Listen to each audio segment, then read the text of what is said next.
When you use the therapy balls before you work out, it excites the sensory system. And once the sensory system is excited, your motor control improves. In fact, your torque output improves. That means your muscles do more contraction.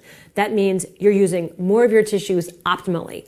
Also, it improves the range of motion. When you improve your range of motion, you also get to include more of your tissues correctly in any given movement, especially a functional movement, like a squat. Let's try a squat, and then we'll do a little rollout to show you a before and after. So for the squat, you can have your feet a little wider than hip socket width apart, skull directly over sacrum, deep tubular bracing of the core, push the ground apart, and then sit as low as you possibly can without bending the spine. And then come up to stand.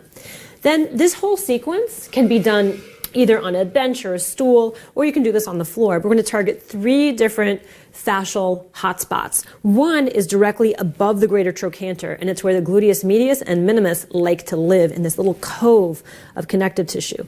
So I'll lean to the side and let the ball dock its way in there.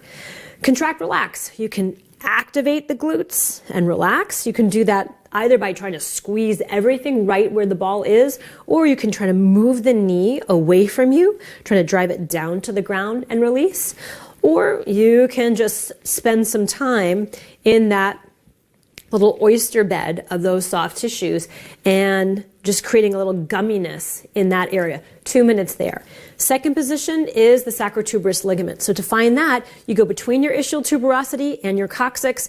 There's a little cave here where the thickening of that famous ligament lies. And so I'm just sticking the Therapy Ball Plus right underneath that. And lots of different things you can do here. One is just sit and breathe and allow the pressure to insert itself. 2 is making little micro moves with your femur, rotating in and out, straightening the knee, a little bit of rotation, adduction, or rather abduction, adduction.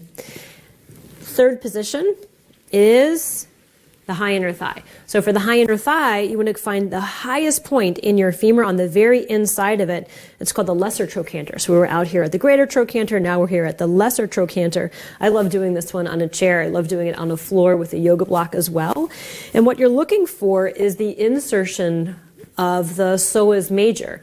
And that psoas inserts itself through its fascia into the actual bone. So the fascia of the psoas is unique in that it's not just talking to the periosteum, talking to the skin of the bone. It actually goes within the periosteum and touches the bone itself. So here, the active contraction and relaxation will help the ball to plunk its way through all those tough adductor muscles that are on top. That's really your biggest obstacle. As wonderful as it is to get to the psoas, you have a lot of other myofascial tissues in the way, and so that contract, relax is key. So you have those 3 points, 2 minutes each at least, and then you do the second side, obviously, and then your recheck. Skull, rib cage, pelvis, activate your core, and then squat down. Your depth of squat will have increased. Your power will increase. That's how you treat before you train for optimum fascial function.